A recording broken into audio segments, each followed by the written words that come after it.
Hi, I'm Peach. Welcome to the Kitchen Scratch Dyeing Project. Hi, I'm Laura.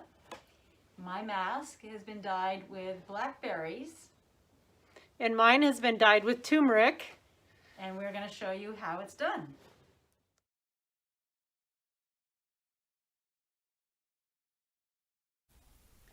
Welcome to the food dyeing process.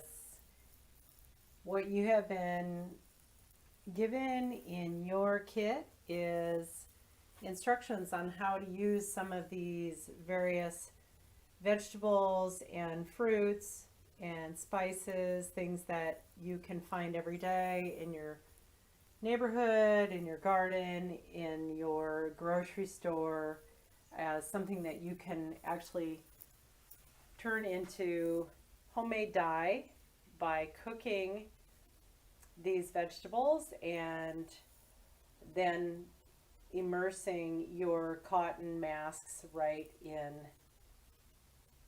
the water that has been produced. What you see here are various selections that have been dyed and are now drying, so you get an idea of the range of color available with some of the things that are on the list that we've provided you. Okay, go.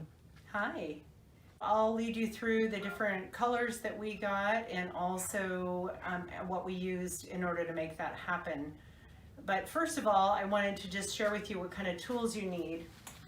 I have here a pan that doesn't have any iron in it, although iron could work. Aluminum also might change the color, so you just aware that whatever kind of pan you're using might add to the dye process. And what I'm going to show you first is when we dyed with cabbage, and I cut this purple cabbage in half and then in half again, so I used about a quarter of a cabbage. And then I did 3 different dyeings with the cabbage, and you'll see I have my gloves on just to protect my hands, but you'll need someone to cut up the cabbage with a sharp knife. And so what we have here is cubes of cabbage that are pretty small. We'll add water to this, and then we want to put the mask in it and simmer it.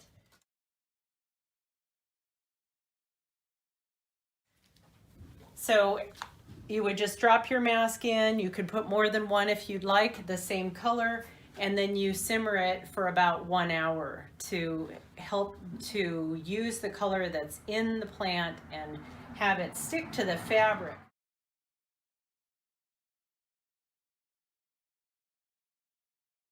So what's amazing about that is that there's a lot of different ways that you can get different colors, and also the amount of finality to the color, whether or not it will actually stay in the fabric, is part of the experiment.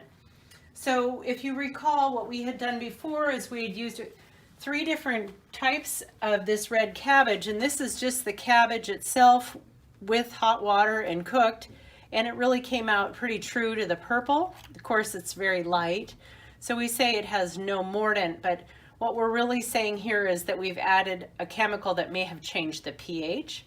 So this one, you might recall, was a lot stronger pink, the whole thing, before it started drying. We had added apple cider vinegar, about 1/8 of a cup to that quarter cabbage, and water to cover. And then this one had baking soda, and I put about a tablespoon of baking soda in the water. And this was a much brighter blue before. It's kind of turned a robin's egg blue.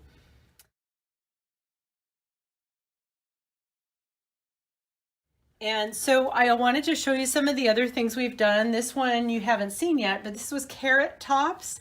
And in the process, I added what is considered a mordant. This is granulated alum that's used for making pickles, and you can tell because it has little cucumber pickles on the front of the jar. You can find this in with your spices and other baking ingredients. And same thing, I added probably about a teaspoon of that to the water as I was cooking it. And this is not a pretty color. These are the carrot tops. It's got a little bit of that carotene in there, but what really came through in the dye was this green shade. So carrot tops that you might save from big long carrot tops that you would get at the farm. You recall we did some dyeing with onion skin.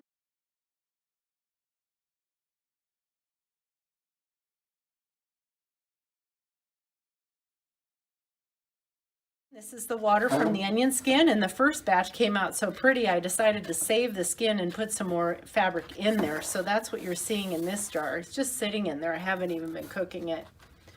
This is hops. Hops, as you may recall, is this plant right here, and this grows as a vine. It's used as a flavoring in beer and other things.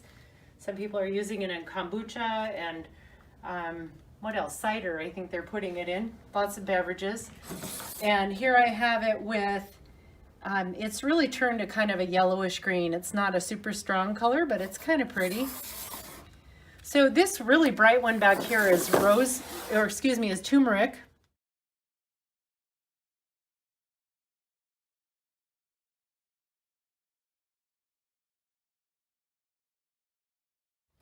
Turmeric is related to ginger, and it's possible for you to find turmeric root, and you could slice it and cut it and use it in the same sort of a dye bath as we did where we simmered it. It also can be found powdered in with your spices and other ingredients in the grocery store. And this is probably the strongest color. Turmeric is amazing. You actually don't want to get this on your other clothing because it might actually dye whatever it comes in contact with. This one's kind of a surprise. This is rosemary, just the herb that you're familiar with. It's a green herb, but when it's boiled down, it kind of brings on this more reddish color, which is unique compared to a lot of these other ones, so we wanted to include it. And it's also really in abundance in a lot of our landscapes. I know we have it at the farm and other places, so you might be able to find that without having to pay for it at the grocery store. Now remember, we did some avocado pits and skins. These are fresh avocado pits and skins that I've just thrown in this jar. But this one, these are the color that came out of the last dyeing that we did. And it's a little bit of a yellow tone, depending upon how much material you put in the water and how long you cook it. So in many cases, this would turn out a more beige or dark pink color.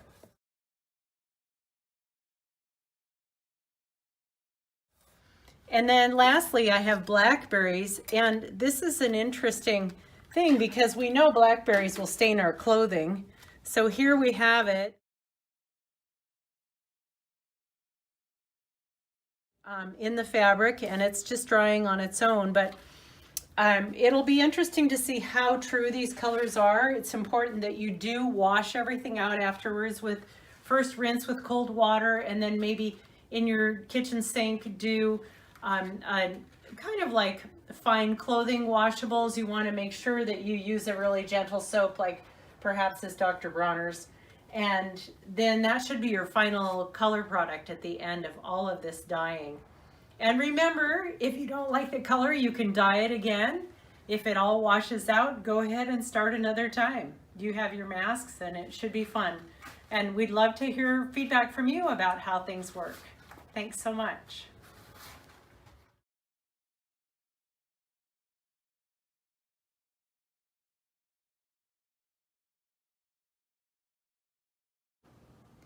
Hi, so tonight I'm going to show you how you can take your pasta, which I have pre-cooked here, and dye it in order to make it fun colors using the cabbage that you had already simmered on the stove like you had for doing your masks. I just picked a basic rotini pasta, and the directions say 8 to 10 minutes, so I undercooked it at about 8 minutes and then let it cool down a little bit. So meanwhile, I had been cooking my cabbage and strained it. So this is the water left over from the cabbage, and it comes out purple from the purple cabbage, and I've divided it into 2 bowls. One which I'm going to put a tablespoon of vinegar, and it doesn't matter what kind of vinegar. This is apple cider vinegar, and I'm just putting a tablespoon in there and stirring it up. Look like it's changing the color a little bit. I might put a second one in. We're going for changing the pH so that it turns a kind of a reddish tone. And then on this other batch, I have baking soda, and I'm doing about 1 teaspoon of baking soda in same amount of liquid. It's approximately 3 cups. And maybe you can see this, it's starting to turn kind of blue. Can you see that blue color? It's definitely bluer than the other one red, one blue. So these are the two different additives that we use to change the pH. And then I have the cooked pasta right here. And I'm going to just spoon it in. I have my gloves on to keep it sanitary. And I'm going to let the pasta just sit there and soak up the color. I have a little bit more pasta here. I'll go ahead and do that with the other color, and we'll let it sit for a while and just see what happens. Both of these are still warm, so it should soak up and kind of continue the cooking for a little bit longer, and that's why I undercooked it so that it wouldn't get too overcooked by sitting here in the liquid. And we'll leave it here for maybe about 10 minutes and then see what happens.